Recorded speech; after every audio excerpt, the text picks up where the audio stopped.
bienvenue parmi les Digital Doers, le podcast de ceux qui font le e-commerce. Je vous propose de nous intéresser à un aspect clé du processus d'achat, celui du paiement. Les consommateurs veulent avoir le choix du moyen de paiement, CB, wallet, crédit, tout en ayant le moins de friction possible au moment du check-out. Quelles sont les solutions existantes? Comment les besoins évoluent-ils? Aujourd'hui, nous allons aborder, entre autres, les enjeux du paiement par carte bancaire, qui est le moyen le plus utilisé encore par les acheteurs en ligne en France. Pour en parler, j'ai le plaisir de recevoir Mathieu Vermeau, le directeur marketing et commercial de Dalenis. Dalenis qui est un PSP, entre autres, qui a été racheté par Natixis en 2017. Bonjour Mathieu, avant qu'on ne parle paiement, pourrais-tu te présenter en quelques mots ? Bonjour Cyril, merci de m'accueillir sur ton podcast, voilà, que j'écoute très attentivement, parce qu'il y a eu quand même un certain nombre d'émissions depuis le mois de juillet. Merci. Émissions très intéressantes. Donc Mathieu Vermeau, j'ai 38 ans, je suis issu d'une formation d'école de commerce, que j'ai complété par un 3e cycle certifiant au Canada en gestion de projet, certifié par le PMI, Project Management Institute. Tu as fait quelle école ? J'ai fait l'ESCA. Voilà. Et quand en fait je suis rentré en France, s'est posé la question de l'orientation et finalement de ce que je voulais faire. Il faut se replacer dans le contexte. On est juste après l'éclatement de la bulle Internet. 2001, 2002 ? On est 2002, ouais. Exactement. Et à ce moment-là, malgré l'éclatement de la bulle et malgré le fait que le web devient quasiment un gros mot, parce que c'est vraiment le cas, je me dis que c'est un mouvement de fond et que c'est que le début finalement d'une aventure, que c'est le début d'un cycle qui va être très long. Et parmi les opportunités que j'ai, il y a une entreprise qui m'attire particulièrement, pour plusieurs raisons que je vais développer, qui est la Française des Jeux.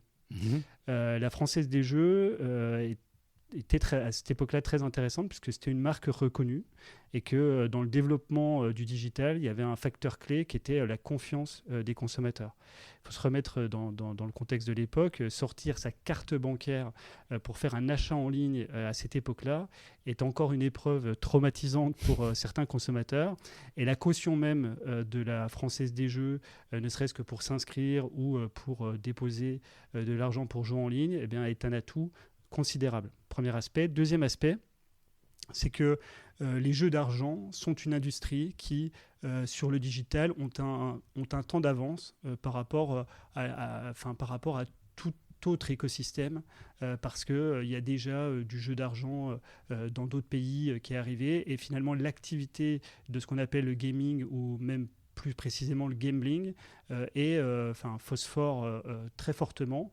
Et je me dis, finalement, il y a tous les atouts pour passer vraiment des premières années passionnantes. Mais tu rentres du Canada en disant, je veux travailler pour la Française des Jeux, ou c'est un concours de circonstances ? Non, en fait, je rentre du Canada en me disant, qu'est-ce que je veux faire ? Et je me dis, je veux travailler dans l'industrie de l'Internet. Et à ce moment-là, c'est moi qui identifie l'opportunité de rentrer à la Française des Jeux, de passer des entretiens, etc.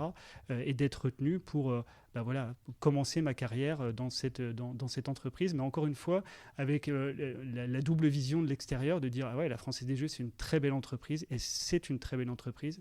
Mais de l'autre côté, le web, aller à la sortie de la bulle Internet, ça paraît un petit peu... je te le dis, et aujourd'hui on peut en sourire, mais ça paraît un petit peu exotique, parce que le marché est encore un petit peu traumatisé.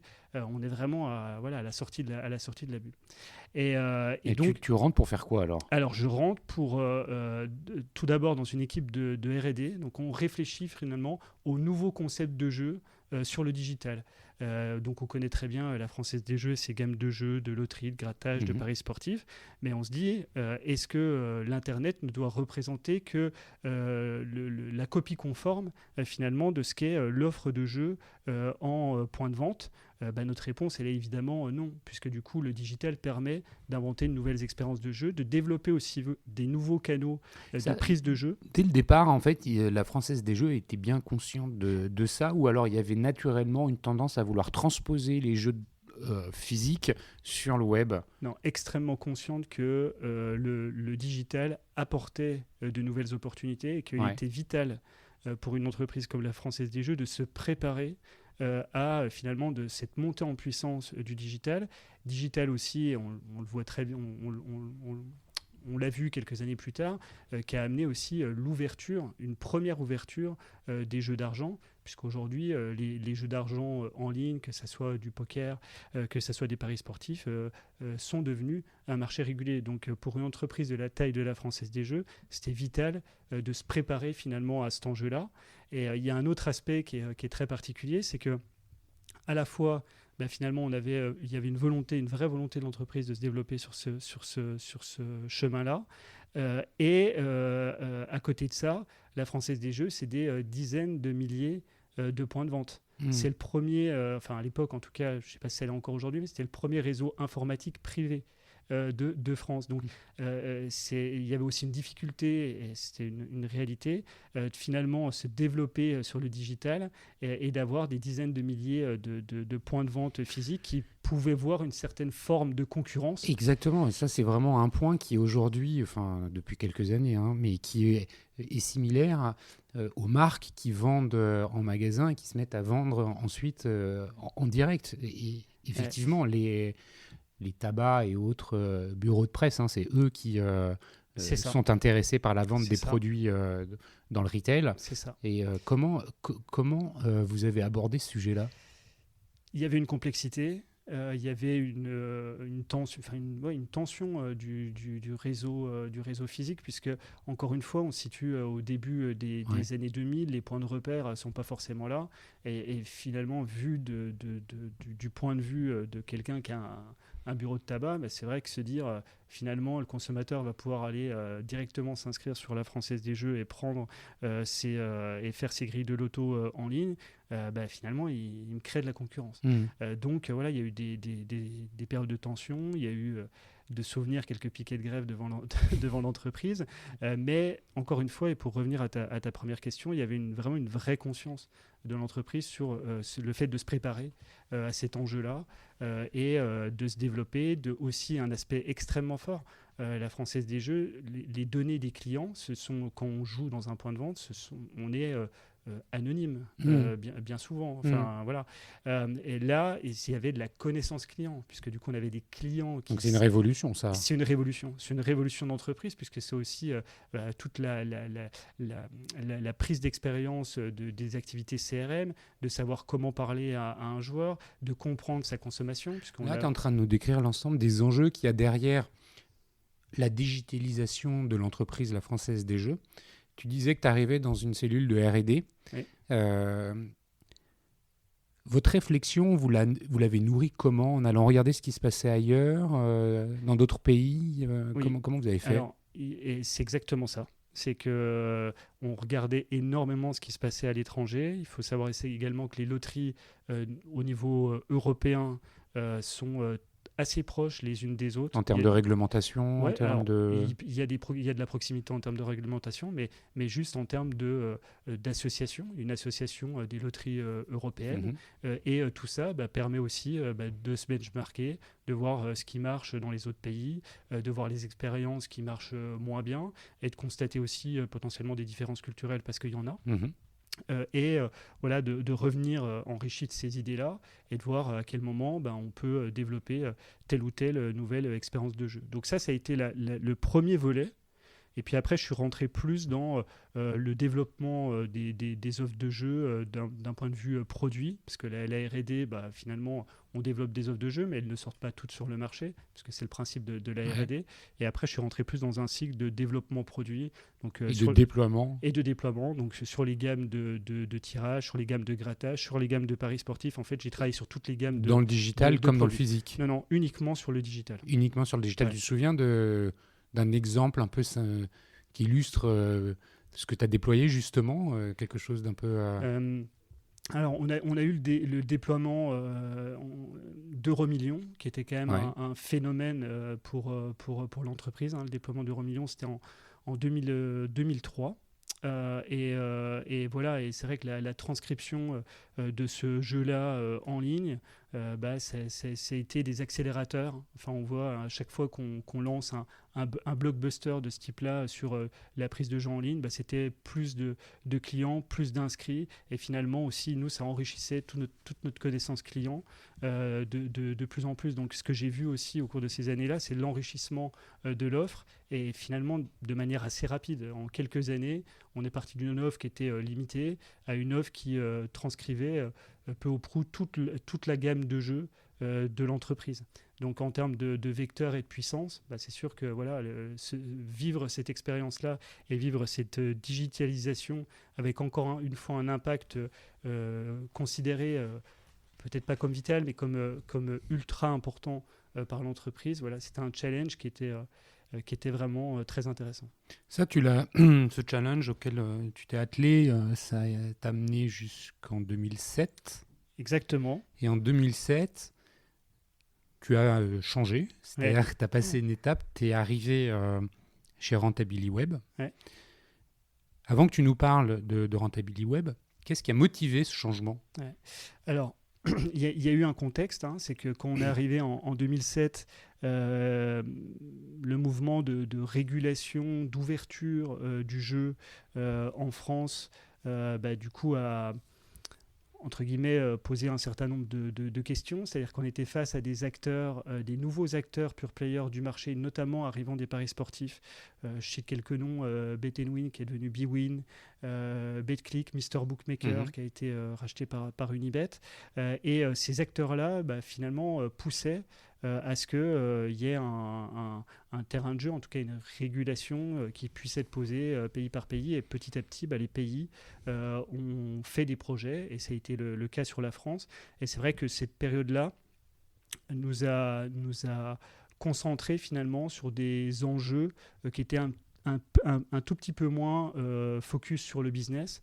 Et encore une fois, moi, ma volonté, c'était vraiment de développer le business. En tout cas, je voulais regarder cet enjeu-là comme enjeu principal. Les aspects de régulation et de réglementation sont devenus importants. Ça t'a un peu bridé dans ton désir produit, marché. C'est juste qu'il y a une préparation d'un projet de loi, d'une adaptation, etc. Et que c'est un quotidien qui est un petit peu différent. Donc tu changes. Et à ce moment-là, c'est là où l'histoire est intéressante, c'est que c'est un hasard. En fait, je suis contacté par un entrepreneur lyonnais qui à l'époque je ne connais pas, qui s'appelle Jean-Baptiste Descrovernier, et qui m'appelle et qui me dit écoute, je sais parfaitement ce que tu fais, ton parcours, etc. J'aimerais qu'on travaille ensemble.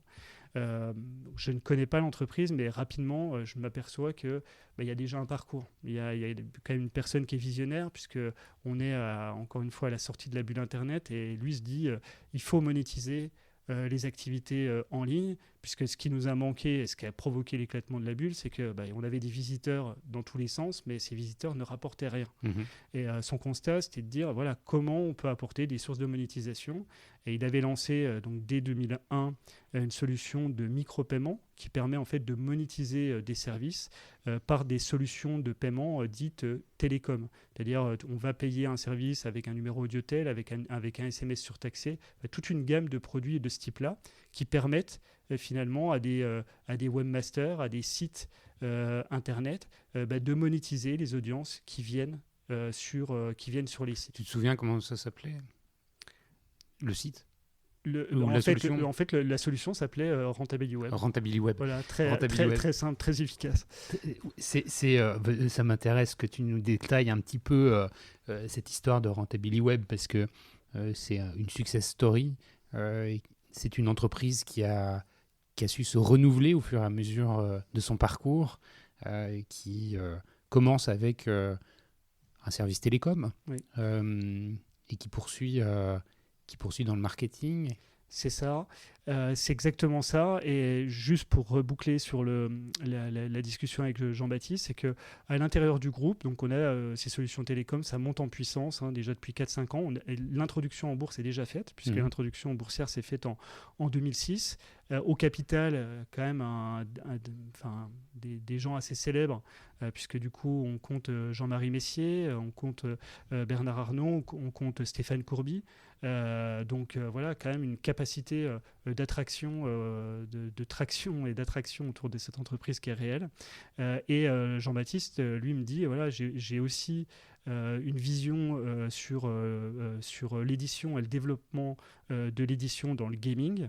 On est en plein au milieu de la régulation et de l'ouverture des jeux. Et il me dit, voilà, j'aimerais que tu puisses regarder cette voie-là et de voir à un moment donné ce qu'on est capable de faire, sur quelle voie on est capable de s'embarquer à ce niveau-là. Donc ça, quelque part, c'est ta lettre de mission en arrivant. Voilà, c'est ça, c'est la lettre de mission, elle est très ouverte, et encore une fois, par honnêteté, je lui dis aussi, parce que je connais un petit peu ce qui peut se passer, le projet, ce qui pourrait être, etc. En tout cas, j'ai quelques idées en tête. Je lui dis, c'est pas gagné d'avance, parce que il y aura une concurrence féroce, et est-ce que le projet de loi sera si favorable à de nouveaux entrants? On ne le sait pas vraiment, et potentiellement ça mobilisera beaucoup de capitaux. Donc voilà, mais je fais le pas. Comment tu te lances alors que c'est incroyable que tu arrives. Tu es encore jeune à ce moment-là, tu as quel âge? Je suis encore jeune, j'ai 29 ans. Ouais. Comment tu t'y prends en arrivant alors? Non, mais alors comment je m'y prends en arrivant? Du coup, je regarde un petit peu déjà les portefeuilles, parce qu'il y a des communautés de joueurs, bien évidemment, qu'on monétise avec les solutions de la maison. Bien évidemment, parallèlement, je regarde aussi les opportunités. On travaille avec un cabinet d'avocats qui est sur la place de Bruxelles pour suivre un petit peu voilà, ce qui se passe, les discussions, etc. Du coup, voilà, on travaille de manière assez proche. On réfléchit aux opportunités qu'on a, comment on peut monter finalement quelque chose d'assez important et d'assez lourd. Et clairement et assez rapidement, au bout de 8 à 9 mois, j'arrive à une conclusion qui est que les risques sont quand même très importants, les capitaux à mobiliser sont très importants, et que le risque d'échec est bien supérieur au risque à la capacité de succès.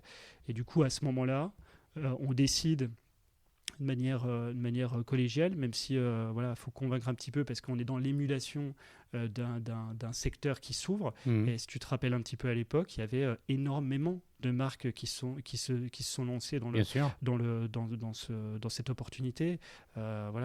L'équipe, Eurosport, il y a des sites qui ouvraient quasiment toutes les semaines. Et on voit bien qu'aujourd'hui, quand on regarde un petit peu la map, il y en a très très peu. Ça s'est concentré. Ça s'est énormément concentré, et les sommes dépensées pour pouvoir exister ont été très importantes. Les sommes auxquelles tu fais référence, c'est celles de l'acquisition? Ouais, c'est celle de l'acquisition. Je me souviens de budget marketing pour des nouveaux entrants sur le marché français qui ont dépensé entre 30 et 40 millions d'euros de marketing la première année d'ouverture du marché. Donc c'est quand même des sommes très, très importantes qu'il faut être capable de supporter. Et nous, encore une fois, on est coté en bourse, donc il y a aussi une question de la donc là, tu arrives à cette conclusion, c'est casse-gueule, pour dire c'est super casse-gueule, c'est coûteux potentiellement. C'est ça. Tu présentes ça à Jean-Baptiste et puis probablement au CODIR. Ouais. En tout cas, on en discute. Il y a une conclusion qui se matérialise. Exactement, qui se matérialise. Et à ce moment-là, parce qu'il ne faut jamais perdre le fil, ou en tout cas toujours voir les opportunités, je dis à Jean-Baptiste, on a autre chose qu'on peut faire qui est très cohérent par rapport à l'ADN de l'entreprise, c'est de monétiser plus largement. Et dans la monétisation, encore une fois, à cette époque, à ce moment-là, on est en fin 2008-2009, la monétisation autour des bases de données, etc., pour générer de l'acquisition, pour recruter de nouveaux clients, est une activité phare qui marche très fort, et sur lequel finalement on a tous les ingrédients pour se positionner de par l'acteur qu'on est, de par les réseaux d'éditeurs auxquels on apporte de la monétisation, etc. Et en fait, on réactive une société en Belgique qui nous permet finalement de créer ce produit de monétisation et d'offrir une solution. Tu vas nous parler de ce produit, de ces solutions. Donc ça veut dire que, juste pour résumer, conclusion des 8-9 mois d'études de faisabilité par rapport au gaming. Gaming, gambling. On était sur les deux, on était positionné sur les deux. Conclusion, on peut pas c'est trop risqué pour y aller, on n'y va pas. En revanche, on peut rebondir parce que cette première réflexion, elle nous permet d'en soutenir une autre qui est plus en phase avec le core business de Rentability Web. Exactement. Et donc, cette solution, concrètement, c'est quoi ? En fait, c'est de proposer à des éditeurs de faire quelque chose, finalement, d'un actif qu'ils ont, qui sont des bases de données, et finalement qui végètent comme actif chez eux, et proposer ces bases de données pour proposer à des marques une exposition pour faire du recrutement. Exemple, un éditeur qui a une base de données dans d'inscrits. l'automobile, par exemple, voilà, parce qu'il a un blog automobile, etc., il n'en fait rien, à un moment donné, ça va intéresser des marques. Ça va intéresser des marques de pouvoir communiquer sur une cible appétante, et l'éditeur, lui, va en tirer une monétisation et la marque va en tirer des inscrits. Le produit que vous développez, il marche comment ? Il marche comment ? En fait, c'est une plateforme technologique qui permet de programmer des envois ciblés pour des marques, puisque du coup on travaille déjà avec des marchands et des annonceurs, et d'en retirer à partir des performances qui sont données, puisque on travaille exclusivement à la performance, soit des leads, soit des clics, soit des inscrits aux marques qui travaillent avec nous. Donc ça, vous lancez ça ? Voilà, on lance ça. T'en prends la responsabilité. Ouais, j'en prends la responsabilité. Et comment ça se passe comment, le lancement ? Ça se passe bien, en fait, ça se passe bien parce qu'il y a une appétence du marché. Le marché, à la fois, les éditeurs ont besoin de toujours plus de revenus, et les marques, à ce moment-là, sont vraiment dans l'acquisition massive, puisqu'on est à un stade de la vie, finalement, de l'Internet où l'acquisition est une activité clé. Donc finalement, ça se passe très bien. Et rapidement, on fait le fameux premier million d'euros, etc., sur cette activité-là, et on la développe. Sur le marketing, on ira même plus loin 2 ans après, puisqu'on lancera une solution innovante en 2011 de retargeting par email, qui a trouvé... Donc le retargeting par email, ça veut dire que tu vas consulter un site, c'est ça. Tu t'en échappes, voilà. Et là, on va te renvoyer un email par rapport à l'offre que le site en question proposait. Exactement. Et là, on travaille avec un très large réseau d'éditeurs, des éditeurs qui sont fondés en double opt-in, etc., pour faire en sorte que le mail que tu reçoives, c'est bien sur une base sur laquelle tu t'es inscrite, etc., qualifié. Voilà. Et donc, du coup, on a réussi, c'est un exemple vraiment de l'entreprise, on va un petit peu dans les détails, mais qui veut dire d'une activité, à un moment donné, on trouve une autre opportunité pour, tout en restant cohérent avec l'ADN de l'entreprise, développer le business de l'entreprise. Et petit à petit, on construit. Alors, tu vas me dire, comment le paiement arrive. Donc, parce que ça, tu le fais jusqu'à quand, en fait, ces activités de marketing pour Rentability Web ? Ces activités-là, je les couvre assez longtemps. Je les couvre jusqu'en 2015. Mais on a des réflexions plus globales au niveau du groupe, puisque le paiement arrive bien avant 2015. Et en fait, le paiement arrive à une époque de l'entreprise qui est lié, c'est l'anecdote encore une fois, aux discussions qu'on a au moment où on réfléchit sur ce qu'on peut faire au niveau du gaming, gambling, etc. Parce qu'on travaille avec des cabinets, et le cabinet qui nous conseille nous dit également à cette époque-là, il y a des opportunités qui s'ouvrent dans les paiements, puisque le paiement est un secteur très régulé, et il va y avoir des nouveaux agréments qui vont être mis en place et qui vont permettre à des acteurs d'obtenir ces agréments pour pouvoir proposer d'une prestation de paiement pour encaisser des flux. Là, en fait, qui vient s'additionner aux solutions des banques existantes traditionnelles, c'est ça ? Exactement, c'est-à-dire que le statut qu'on obtient, c'est le statut d'établissement de paiement. L'établissement de paiement, il te permet d'encaisser des fonds au même titre que lorsque tu vas ouvrir un contrat, ce qu'on appelle un contrat de vente à distance, auprès d'une banque. Et là, tout l'enjeu, pour nous, on y a vu un enjeu majeur. C'est-à-dire, c'était d'être capable de proposer une solution de bout en bout, avec à la fois la capacité d'encaisser des fonds et de gérer tout ce qu'on appelle la partie PSP, prestataire de services de paiement, les demandes d'autorisation, etc. Donc plus les données techniques.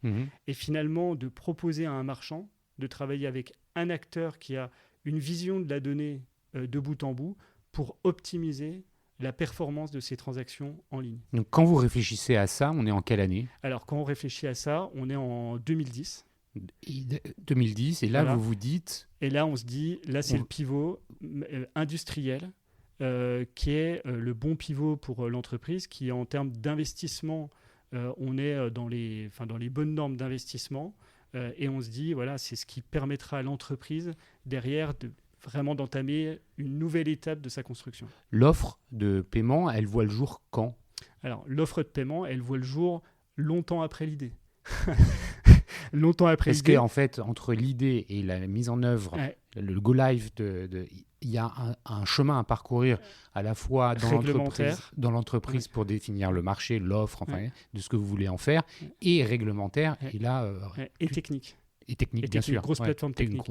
Alors, pour répondre à ta question, il y a 2 ans de structuration. Donc, 2 ans où il y a de l'investissement, et pas un petit peu d'investissement, beaucoup d'investissement. Investissement dans quoi ? La technologie, investissement dans la technologie, l'accompagnement réglementaire. Dans l'accompagnement réglementaire, c'est essentiellement ça, dans la constitution des équipes. Parce que le paiement a une particularité, c'est que tu peux pas travailler à moitié. Tu peux pas faire du test and learn. Non. Le paiement, ça marche, ça doit marcher tout le temps, 24/7, il ne doit pas y avoir de rupture de service, etc., etc. Donc c'est une activité vitale, exigeante. Et le point, c'est que d'autant plus pour un nouvel acteur, tu n'as pas le droit à l'erreur. En gros, tu sors du bois après 2 ans et tu as un downtime ou un outage très rapidement. Tu peux pas. C'est très compliqué finalement de monter en pression et de grandir. Donc voilà, donc 2 ans de structuration. Donc moi, je couvre toujours les activités historiques parce qu'il faut continuer à faire, tourner la machine, tourner l'entreprise, etc. Donc principalement sur les parties marketing et télécom. Et donc en 2012, on lance la solution. Qui s'appelle comment ? B2Bill. Voilà. Et encore une fois, parce qu'il y a toujours des anecdotes, très rapidement, on signe un premier client. Et on se dit, et pas un petit client. Puisque le premier client de la plateforme, ça a été Winamax. D'accord. Okay. Donc là, on se dit, et voilà, aussi une rencontre humaine très intéressante. Et on sent qu'on parle le même langage. C'est-à-dire que nous, on vient quand même, on vient du web, on a un ADN web, et on rencontre des acteurs qui sont contents finalement d'avoir des interlocuteurs qui parlent le même langage qu'eux, et qui, quand ils parlent de paiement, ils n'ont pas un discours bancaire. Ils ont un discours de conversion, ils ont un discours de lutte contre la fraude, ils ont un discours... on sent qu'on est de la même famille. Ouais. Et donc on se dit, l'aventure commence bien. on est sur les bons rails, et finalement, on tient peut-être notre succès. Alors, comme tout début très positif, il y a toujours des hauts et des bas. Et les années ou les mois, les années suivantes sont un petit peu plus difficiles. Alors, on monte toujours en puissance, on a de l'attraction, mais il en faut beaucoup. On va s'arrêter 2 secondes sur la proposition de valeur par rapport à l'environnement concurrentiel. Tu parles de la data, tu parles de l'ADN web qui est le vôtre. Est-ce qu'il y a une notion de prix ? Est-ce qu'il y a une notion de coût qui entre aussi en ligne de compte ? En fait, le point d'orgue de la solution, c'est pas d'être une offre de coût. C'est-à-dire qu'on n'a aucun... notre intérêt, c'est pas d'être la solution la moins chère du marché. C'est pas du tout ça notre positionnement. Notre positionnement, c'est de travailler avec un marchand pour faire en sorte que là où il encaissait sur 100 transactions en ligne, il arrivait à en encaisser, 80, qu'avec B2B devenu d'Alenis, il en encaisse 85 ou 87. Et là, quand tu as ce discours-là avec quelqu'un de marketing, quelqu'un qui vient du web, il comprend tout de suite son intérêt. C'est-à-dire que si sur 100 paiements, j'arrive à en encaisser 87, ou si j'arrive à en encaisser que 80, t'aimes mieux en encaisser 87. Et la différence finalement de conversion, de chiffre d'affaires généré par rapport à un coût de la solution un peu supérieur, on n'est pas non plus à des années-lumière, un peu supérieur à une solution historique, fait mouche. Et tout de suite, on comprend bien ce point-là, on comprend bien cet aspect-là, et ce sur quoi on se positionne, c'est très rapidement des A/B tests. Donc des A/B tests avec des marchands qui comparent... Qui utilisent deux solutions, l'historique et la vôtre. Qui comparent la solution A à la solution B, et on fait des communiqués de presse. D'ailleurs, on sort des communiqués de presse avec des acteurs tiers du marché de référence, type A/B Testing, Caméléon, etc., qui mettent en exergue le fait qu'il y a vraiment quelque chose qui se passe, et qu'en travaillant avec Dalenis,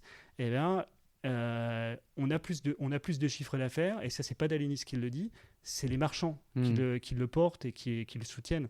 Et finalement, c'est ça qui nous porte, et cette petite musique-là, petit à petit, va prendre, parce que c'est vrai Combien de temps elle dure? Parce que tu dis, on signe un premier client, Winamax, et puis après, c'est pas linéaire, comme tout business qui se lance, il y a des hauts, il y a des bas.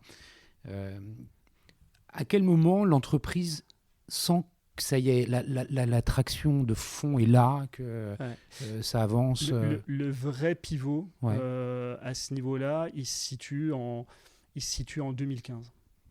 C'est le moment où tu arrives? Je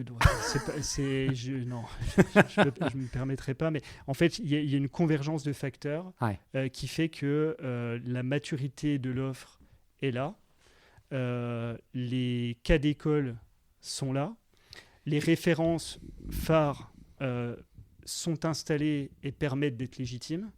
Et à ce moment-là, on a vraiment une vraie... c'est plus qu'une traction, c'est une explosion finalement de notre volume d'encaissement, puisque pour te redonner quelques chiffres, en 2015, au mois de mai-juin, on est sur un ordre de 60-70 millions d'euros par mois d'encaissement. 24 mois après, on est dans les 270-280 millions. Ah oui, c'est énorme. Mais alors, c'est intéressant que tu dis ça, parce que ça me fait penser à un aspect de gouvernance et d'organisation de l'entreprise. En 2012, quand c'est lancé, entre 2 ans d'études, c'est lancé, ça explose le business. Comment les choses s'organisent? Jean-Baptiste, il est toujours aux commandes? L'entreprise change de visage, probablement peut-être de culture. Comment ça se passe de l'intérieur? Alors, comment ça se passe de l'intérieur? Ça, c'est une vraie difficulté. C'est qu'on est sur des business qui sont différents. Une activité télécom, c'est pas comme une activité de marketing digital, et c'est pas comme une activité de paiement en ligne. Donc, on a une culture commune, puisque c'est quelque chose notamment sur lequel Jean-Baptiste avait un gros impact, la capacité quand même de réunir un collectif. Mais on a des business units, et ces business units, elles ont une feuille de route. Le marketing a sa feuille de route, les télécoms la leur, et les paiements une troisième, ou une nouvelle feuille de route. Et finalement, on parallélise les activités. On a des reportings consolidés qui nous permettent d'avoir un œil sur l'évolution des uns et des autres. Et finalement, à un moment donné, le succès des uns n'est pas le succès des autres, parce que il y a des temporalités dans le marché, et puis il y a des marchés qui peuvent à un moment donné aller bien et d'autres moins bien. Toi, typiquement sur la partie télécom, on savait aussi que ce business-là allait avoir à un moment donné une décroissance, puisque du coup, les paiements s'orientant de plus en plus sur la carte, le coût de la carte étant quand même beaucoup plus attractif que le coût des moyens de micro-paiement, puisque les coûts de moyens de micro-paiement, tu avais des coûts opérateurs qui étaient très importants. Donc on savait qu'à un moment donné, le pivot allait se faire, et que on allait avoir une activité qui était un peu en déclin, et une activité de l'autre côté qui allait être en forte croissance. Mais en termes de gouvernance, comment ça pouvait se passer? Encore une fois, pour que ça marche, il y a de la gouvernance. Jean-Baptiste est toujours aux commandes? Oui, Jean-Baptiste est toujours aux commandes. Et anime le collectif, les différentes, avec une vision en hauteur, puisque du coup, après, voilà, chacun a ses périmètres de responsabilité sur ses activités, mais il garde cette proximité avec l'entreprise. Je résume. Rentability Web, t'arrives, on essaye de faire du gaming. On se rend compte au bout de 9 mois que ça ne fonctionne pas, que c'est trop risqué de s'y lancer. Du coup, il y a une accélération sur la monétisation avec des solutions ad hoc qui sont développées. En parallèle de ça, et ça c'est ce dont tu t'occupes, ce qui permet à l'entreprise d'avoir un business récurrent en croissance et qui alimente les finances de l'entreprise, parce que je pense que c'est quand même un aspect qui est fondamental. Exactement. Et ça permet pendant ce laps de temps, jusqu'en 2012, de réfléchir, de développer, d'investir sur les solutions de paiement avec la naissance de B2B. Pendant 3 ans, entre 2012 et 2015, donc B2B prend ses parts de marché, s'étoffe, se construit, se professionnalise probablement. C'est certain. Et en 2015, tu arrives côté B2B, enfin d'Alenis aujourd'hui, mais à l'époque B2B, ça veut dire que tu quittes les activités marketing, tu te concentres sur les activités de paiement? Alors, je me concentre sur les activités de paiement sans lâcher, entre guillemets, totalement les autres activités. En tout cas, je prends la commercialisation transversale de l'ensemble des produits du groupe. D'accord. Okay, pour vraiment, parce qu'à cette époque-là, il y avait aussi un aspect, c'est qu'il fallait qu'on aille vite et qu'on monte en puissance vite. Donc, ce qui voulait dire qu'il fallait, rentrer du client. Il fallait rentrer du client et voilà, on avait toute le... Donc là, tu es en train de nous parler de ta lettre de mission, ta feuille de route, quand tu arrives... Ça, c'est la feuille de mission 2015, mai 2015. Là. Mai 2015, c'est rapporter on y va, du client. On a la bonne solution, on a les bonnes équipes, on a une plateforme technique qui est solide, qui est robuste, on a tout pour réussir.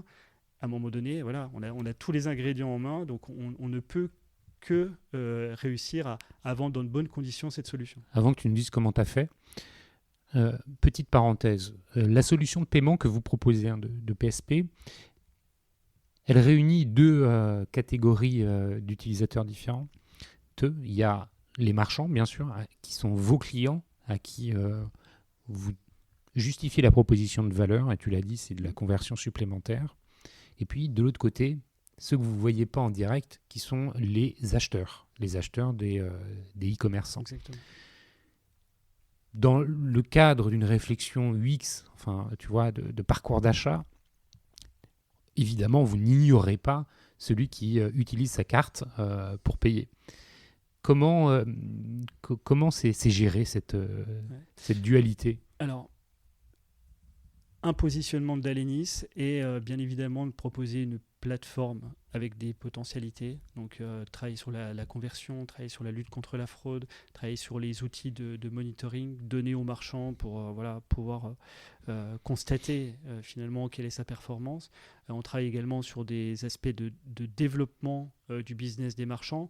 On parle des marketplaces, mais quand on parle de marketplace, l'impact sur le paiement, il est majeur, puisque du coup aujourd'hui on ne peut pas faire ce qu'on appelle de l'encaissement pour compte de tiers sans avoir un agrément en tant que marchand. C'est-à-dire qu'on doit avoir la marketplace, les encaissements pour compte de tiers sont régulés aujourd'hui au titre de la DSP2 et on apporte tout cet accompagnement là c'est aujourd'hui. aux marchands. Mais quand on est en 2015 là.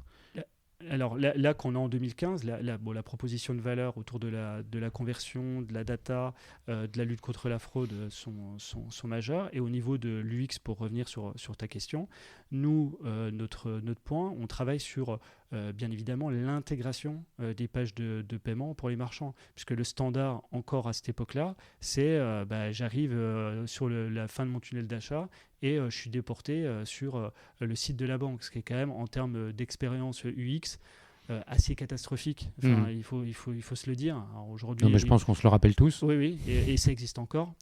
Donc nous, on travaille sur des méthodes iframe pour que les marchands aient les outils technologiques sécurisés pour intégrer totalement... Donc, des méthodes iframe, c'est l'intégration dans une fenêtre ouverte du module de paiement qui, par transparence, l'utilisateur ne s'aperçoit pas qu'il est ailleurs. Exactement.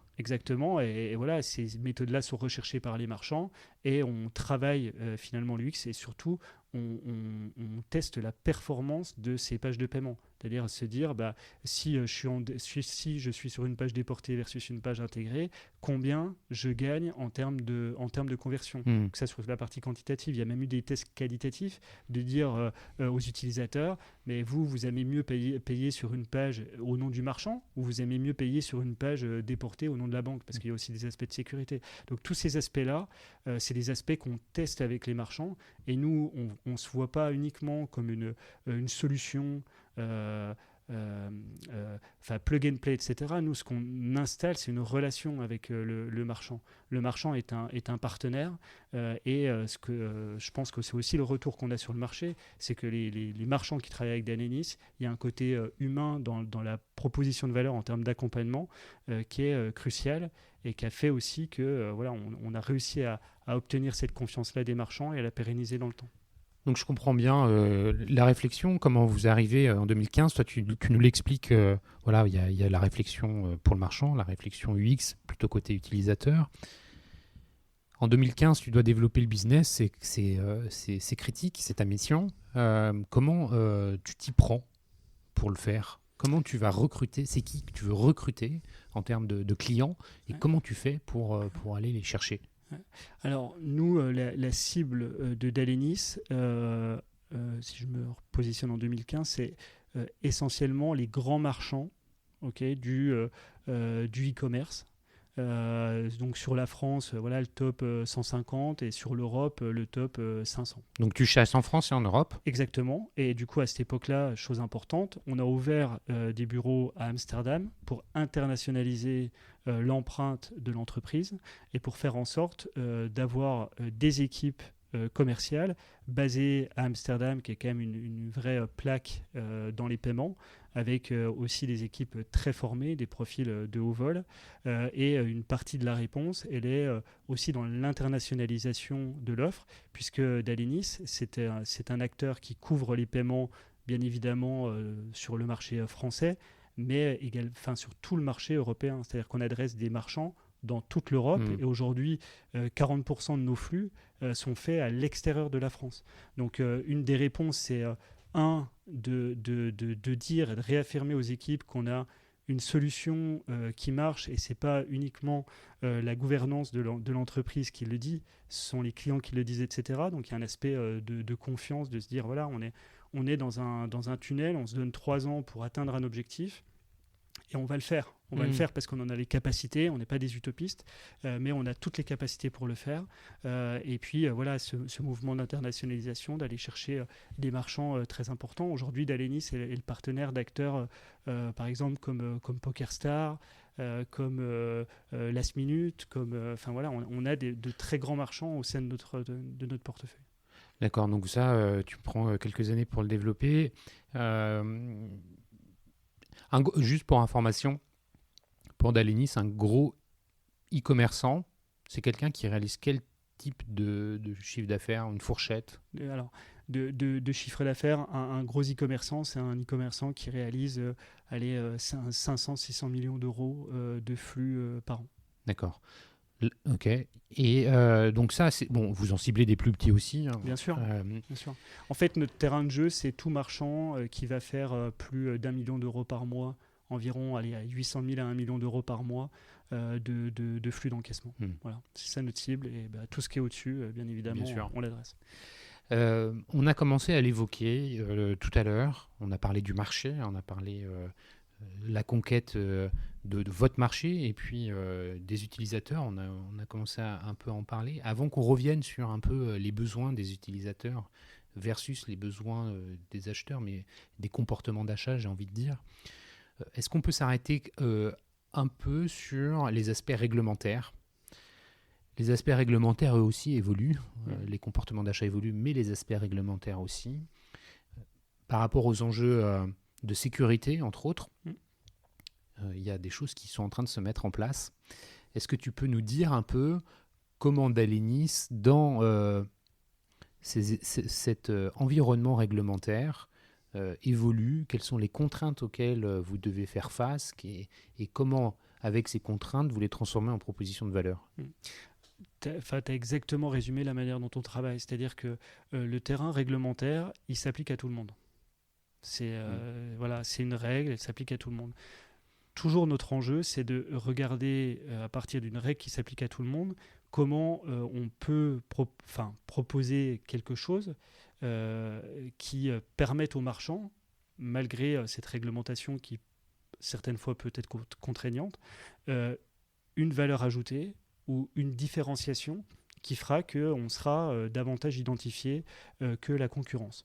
Actuellement, il y a un sujet qui fait pas mal la presse, qui est lié à ce qu'on appelle la DSP2 et l'authentification forte. Ce qu'on appelle, pour ceux qui ne sont pas tout à fait à l'aise avec ça, tu peux donner... la DSP2, c'est la directive des services de paiement. Donc, il y a un règlement, qui est une directive européenne. Et à l'intérieur de cette directive européenne, il y a un règlement qui s'appelle les RTS, Regular Technical Standards, qui font que, depuis le 14 septembre, toute transaction en ligne doit en théorie être authentifiée, ce qu'on appelle fortement. C'est-à-dire que... 3D Secure. 3D Secure obligatoire. Okay. Donc le 3D Secure, c'est quand tu reçois un SMS de ta banque pour te dire il y a un paiement en cours sur tel marchand, voici le code de validation. Voilà, c'est ça. Donc ça, c'est le 3DS version actuelle. Il faut savoir que cette méthode d'authentification que tu cites, qui est la méthode d'authentification par SMS, va disparaître, puisque le texte aussi comprend une évolution des systèmes d'authentification, et le SMS a été déclaré comme non compliant en termes de sécurisation, car pas assez sécurisé. Et donc, du coup, ça nous amène à un double mouvement, à la fois une authentification beaucoup plus massive des transactions que ça ne l'a été jusqu'à aujourd'hui, et deuxième mouvement, qui est un changement finalement des méthodes d'authentification. Donc comment ça se passe pour vous, ça ? Alors, ça se passe pour nous... c'est concrètement, ça veut dire quoi ? Concrètement, c'est compliqué parce qu'on a des marchands qui sont plus ou moins sur les dents, qui se disent mais qu'est-ce qui va se passer parce que le 3DS, 3D Secure occasionne des pertes de conversion pour les marchands, donc de la perte de business. Si du jour au lendemain, j'active 20% de mes transactions en 3D Secure et que du jour au lendemain, j'en active 80%, potentiellement, je vais perdre en conversion. C'est-à-dire que je vais avoir moins d'achats. Pourquoi ? Parce que quelqu'un ne reçoit pas le SMS, voilà. Ou il est trop tard quand il le reçoit parce que ça se périme le code et que du coup, la transaction sur le site ne peut pas avoir lieu. C'est ça. Et aujourd'hui, on évalue à peu près 100% de transactions avec le système actuel 3DS peut faire perdre à un marchand entre 8 et 10% de conversion. Ouais, c'est énorme. Donc c'est massif. Voilà. Et donc, c'est vrai que les marchands ils étaient dans cette position-là.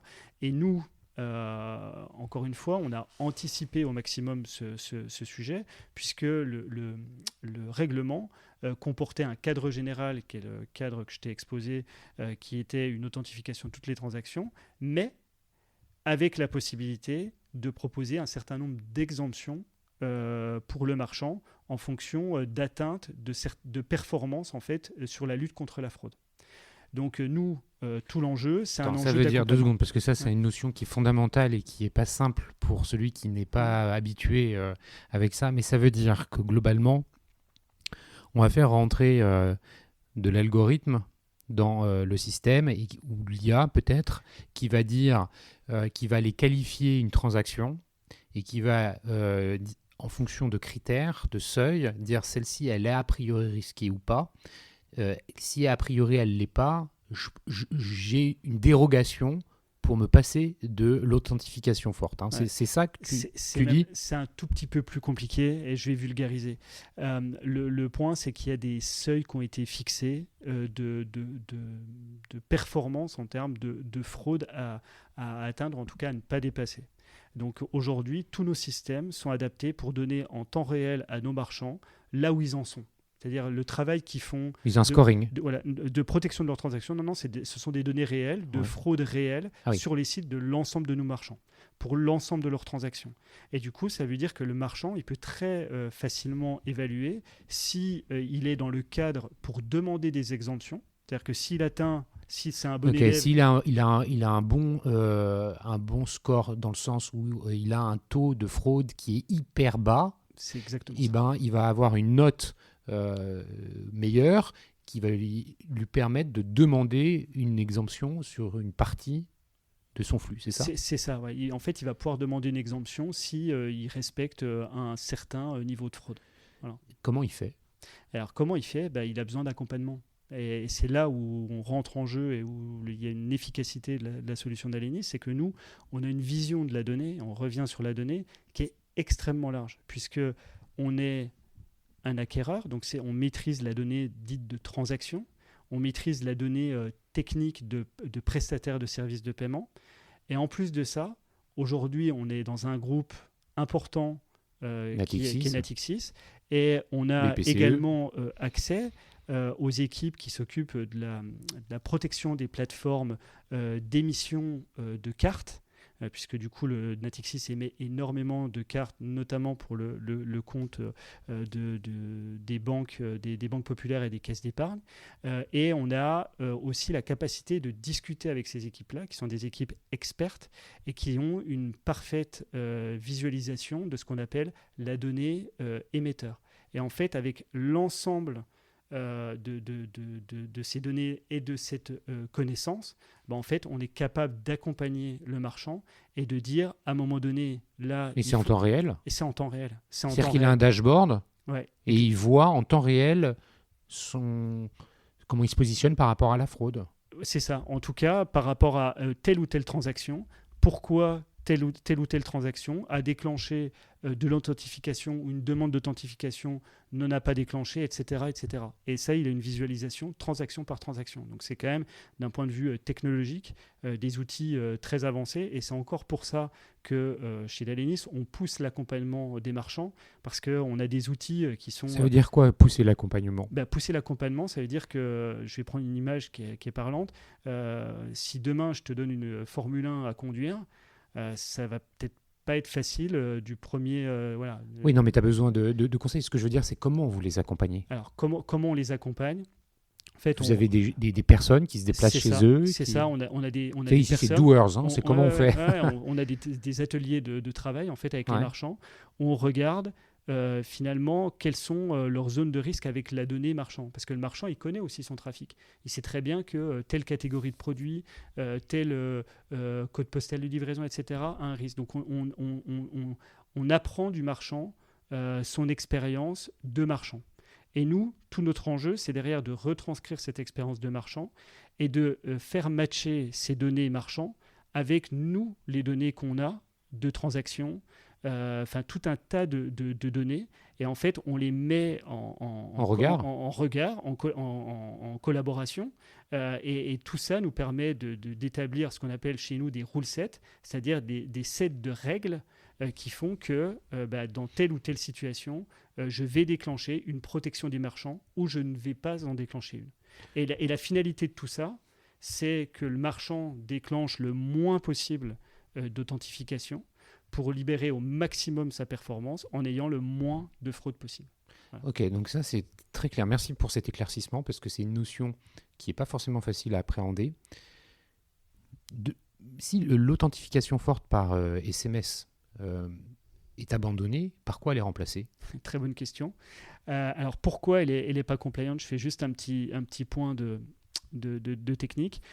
Aujourd'hui, une méthode compliant doit réunir au moins 2 des 3 critères suivants. La possession d'un device, la connaissance d'un code personnel, ou ce qu'on appelle l'inhérence. L'inhérence, c'est quelque chose qu'on a sur soi. C'est un device fingerprint, etc., etc. Le SMS, pour le coup, n'a pas au moins 2 de ces 3 critères. Puisque, OK, j'ai un device, mais je reçois un SMS qui n'est pas un code personnel, qui est un code qu'on pousse sur mon téléphone portable. Et c'est la raison pour laquelle le SMS va disparaître progressivement, puisque sa disparition est programmée pour 2022.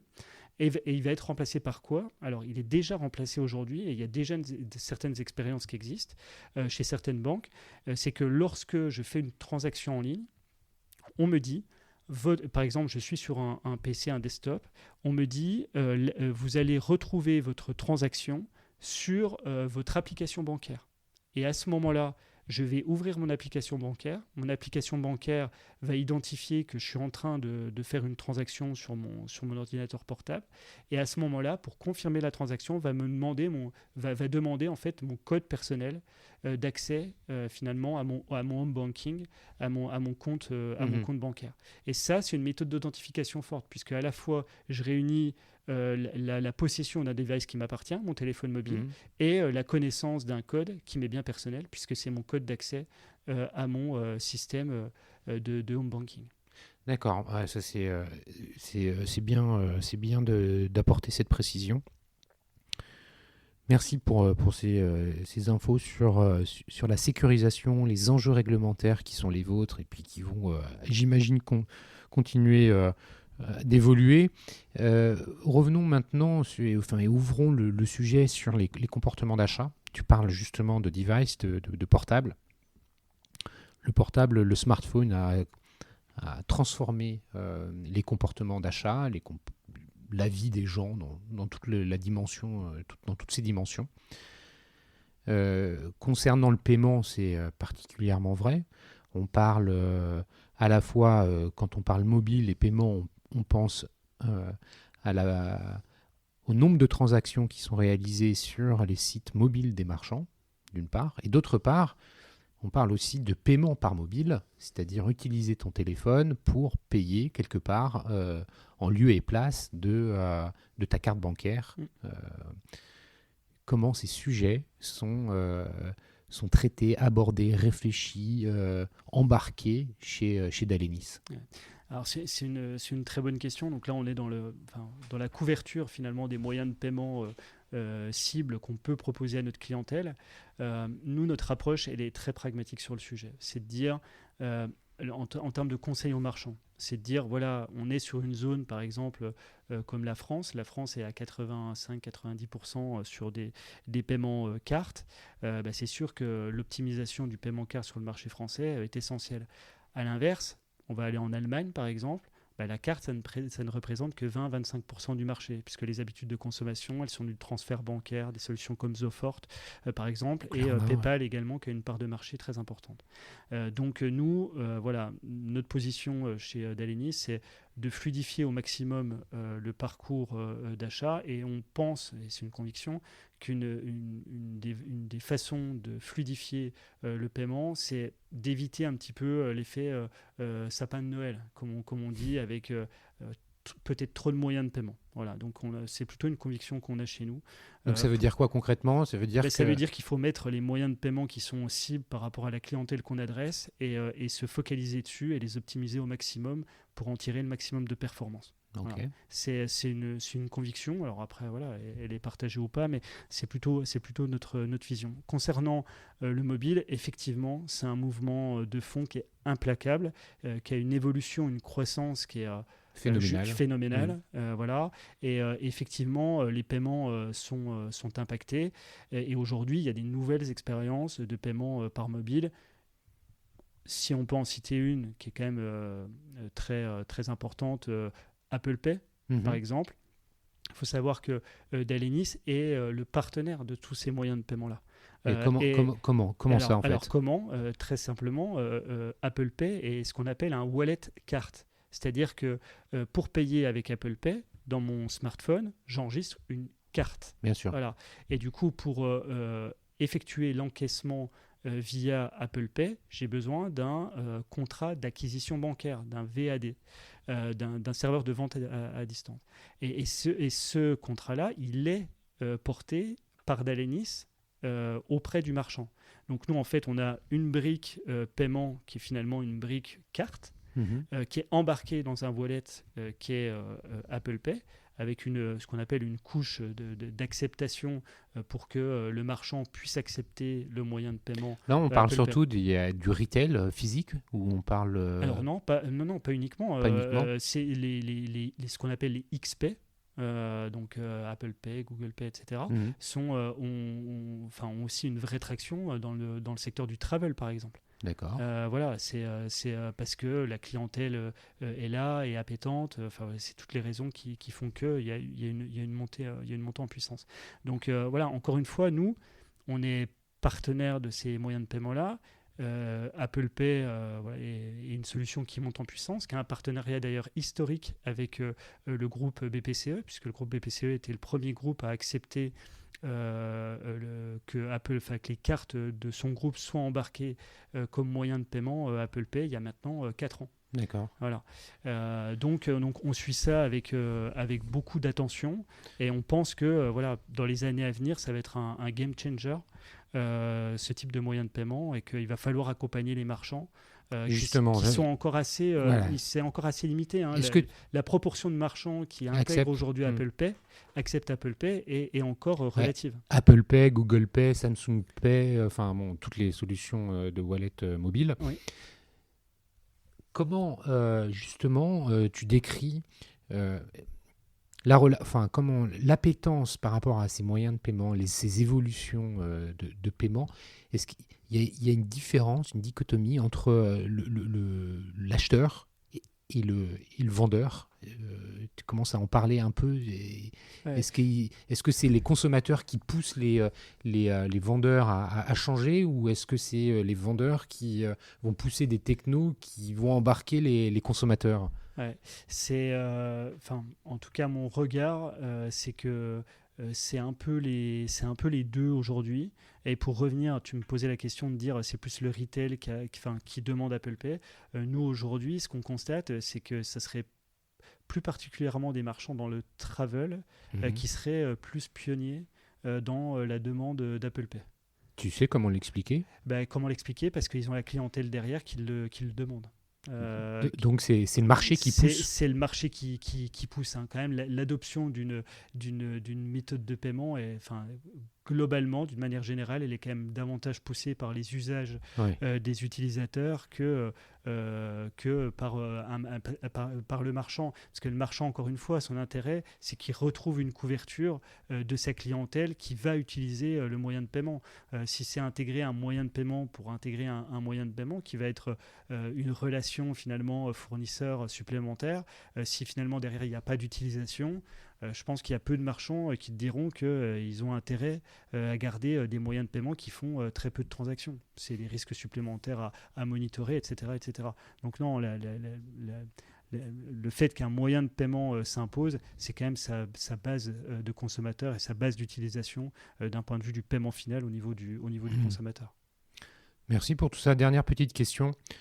On est d'accord que Apple Pay, Samsung Pay, Google Pay, c'est compatible avec les exigences de sécurité et que ça fonctionnera de la même façon. C'est-à-dire que si on paye avec son Apple Pay, à un moment ou un autre, s'il y a une authentification forte qui doit avoir lieu, on sera amené à se rendre sur l'application de notre banque qu'on a dans notre téléphone. Joker.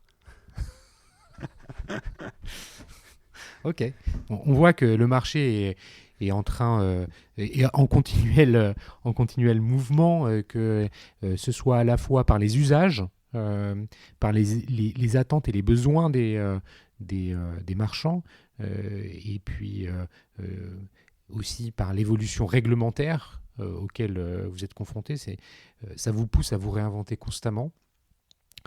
Mathieu, vraiment merci d'avoir partagé ça. C'est pas toujours facile de rentrer dans des aspects qui sont techniques, qui sont parfois un peu complexes et pas appréhendables en un seul clic.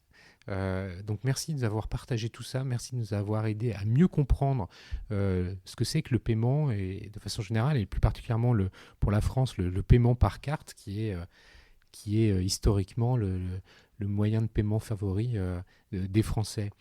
Avant que je te dise une dernière fois merci, comment on peut te suivre sur les réseaux sociaux? De manière très classique, je dirais, LinkedIn. Voilà. Je suis très, en tout cas, j'essaie d'être présent sur LinkedIn, d'animer un petit peu la communication de la société, ce qu'on fait bien avec nos marchands, encore une fois. Donc principalement LinkedIn. Bon, très bien. LinkedIn, je crois que c'est vraiment le réseau qui fait consensus auprès de tous les invités, je crois, auprès de tout l'écosystème. Merci encore Thibaut pour la qualité de cet échange. Merci à vous tous qui écoutez les Digital Doers. Vous êtes toujours plus nombreux. Merci 1000 fois. Merci pour tous les mots d'encouragement que vous me faites parvenir. Notez ce podcast 5 étoiles sur Apple Podcast. C'est le meilleur moyen de le faire connaître. Apple reste numéro 1 en termes de plateforme d'écoute. C'est à peu près 60% des écoutes qui sont réalisées via Apple Podcast. Donc, merci de le noter 5 étoiles si c'est ce que vous utilisez. Et puis partagez le lien autour de vous, parlez-en autour de vous. C'est comme ça que le podcast peut aussi exister. Si vous voulez me contacter, m'envoyer des messages ou laisser des commentaires, je vous invite à vous rendre sur le site lesdigitaldwellers.com. Merci encore et à bientôt.